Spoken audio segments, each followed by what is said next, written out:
सर्वेभ्यो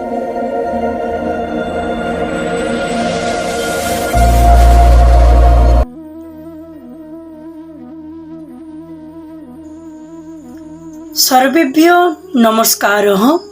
ओम अयम आरम्भ शुभाय भवतु। सुप्रिय सनातनी भाई बोनेरा, आमादेर ब्रजबालक বৈদিক गीता विद्या निकेतনের পক্ষ থেকে সবাইকে গীতাময় শুভেচ্ছা এবং অভিনন্দন। সেই সাথে আমাদের ব্রজবালক ইউটিউব চ্যানেলের পক্ষ থেকে সবাইকে গীতাময় শুভেচ্ছা এবং অভিনন্দন। আমরা প্রতিদিনের ন্যায় যে ভিডিওগুলো আপলোড করে থাকি, অর্থাৎ শ্রীমদ্ ভগবত গীতার যে প্রথম অধ্যায়ের যে শ্লোকগুলো আছে, তো আমরা এরই প্রতিটা শ্লোক আমরা আমাদের চ্যানেলে আপলোড করে থাকি, আপনারা অবশ্যই দেখে নেবেন। তো আসুন আমরা আজকের যে শ্রীমদ্ ভগবত গীতার ৬ নং শ্লোকটি আমরা সংস্কৃত বিশুদ্ধ উচ্চারণগুলো দেখে নেই। তো প্রথমে দেয়া আছে ওম তৎসৎ শ্রীমদ্ ভগবত গীতা অথ গীতার প্রথম অধ্যায় ৬ নং শ্লোক।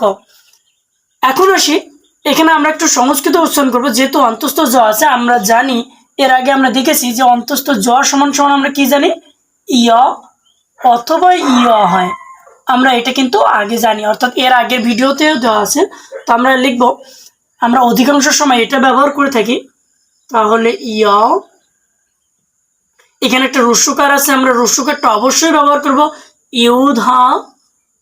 তারপর কি আছে, ম দন্তে ন। এখন আসি, এর আগেও আমরা একটা ভিডিওতে দেখাছিলাম যে জফলার উচ্চারণ কিভাবে হয়, আপনারা অবশ্যই দেখে নেবেন ভিডিওতে। তাহলে এখানে যেহেতু জফলা আছে, আমরা জানি জফলা সমান সমান কি হয়, আমরা জ এবং জফলার উচ্চারণ দুটোই কিন্তু একই, অর্থাৎ ইয় অথবা ইয়। তাহলে আমরা এটা ব্যবহার করব, রস্বইতে কোন কার হয়, ঋষিকার। তারপর কি আছে, এদিকে অন্তস্থ আছে, আমরা অন্তস্থটা এখানে ব্যবহার করব। তাহলে এখানে একটা রস্যকার ছিল, রস্যকারটা আমরা এখানে ব্যবহার করব। প্রথমটাতে ব্যবহার করি নাই, কারণ একটা বর্ণের সাথে বা একটা অক্ষরের সাথে কখনোই দুটি কার যুক্ত হতে পারে না। তো তারপরে সেই তালেবস্বয় স, আমরা জানি যে তালেবস্বয় স যদি থাকে তাহলে আমাকে বিসর্গ দিয়ে স লিখতে হয়, অর্থাৎ তাহলে আমরা এখানে অবশ্যই বিসর্গ দিয়ে আলাদাভাবে স লিখবো। তাহলে ইউধাম অনিউচ বিক্রান্ত, এখানে কোনো পরিবর্তন নাই, বিক্রান্ত।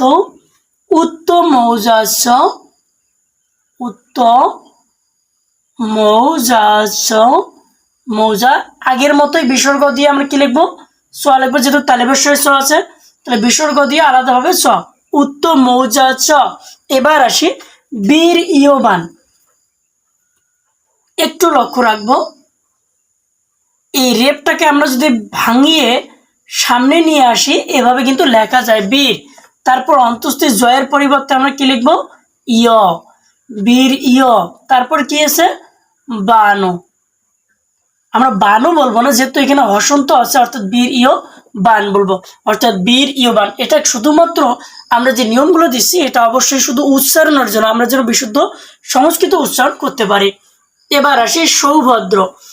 তাহলে এটা দন্তেশ্বর পরিবর্তে আমরা জানি ছয়ের মতো উচ্চারণ হয়। আমরা এর আগে দেখেছি যে দন্তেশ্বর উচ্চারণটা কি হয়, আমরা যখন সারে গামা উচ্চারণ না করে উচ্চারণ করি সারে গামা, অর্থাৎ দন্তেশ্বর পরিবর্তে ছয়ের মতো উচ্চারণ করা হয়।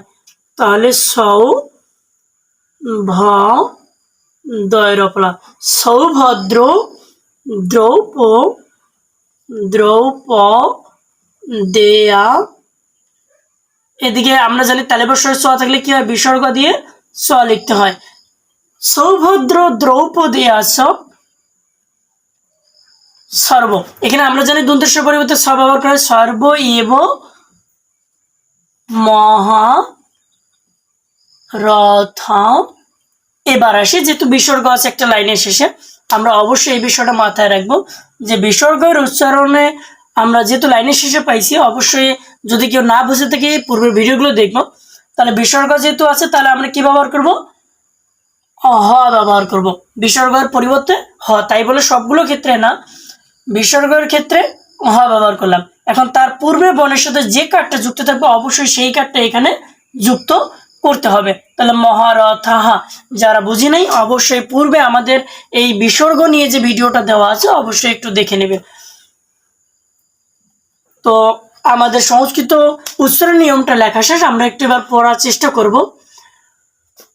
ওম তৎসৎ। শ্রীমদ্ভগবদ্গীতা অথ গীতার প্রথম অধ্যায় অর্জুন বিষাদ যোগ শয়নং শ্লোক ইউধামনিউচ বিক্রান্ত উত্তমৌজাস বীর্যবান সৌভদ্রো দ্রৌপদেয়াস সর্ব এব মহারথঃ। অর্থ বলতেছে, আবার কেউ অনুবাদও বলে যে বিক্রান্ত মানে হচ্ছে বিক্রমশালী, যুধামন্যুচ অর্থাৎ যুধামন্যু, তারপর বলছে বীর্যবান অর্থাৎ বীর্যবান, উত্তমৌজা, এখানে উত্তমৌজার কথা বলা আছে, উত্তমৌজা, সুভদ্রা পুত্র, আমরা জানি সুভদ্রা পুত্রের নাম হচ্ছে অভিমন্যু, দ্রৌপদীর পুত্রগণ, দ্রৌপদীর পুত্রগণকে কি বলা হয়? অবশ্যই প্রতিবিন্ধা দিয়ে বলা হয়। ইহারা সকলে মহারথী। বিক্রমশালী, যুধামন্যু, বীর্যবান, উত্তমৌজার, সুভদ্রা পুত্র অভিমন্যু, দ্রৌপদীর পুত্রগণ প্রতিবিন্ধাদি, ইহারা সকলেই মহারথী। ধন্যবাদ সবাইকে এতক্ষণ আমাদের এই ভিডিওটি ধৈর্য সহকারে দেখার জন্য।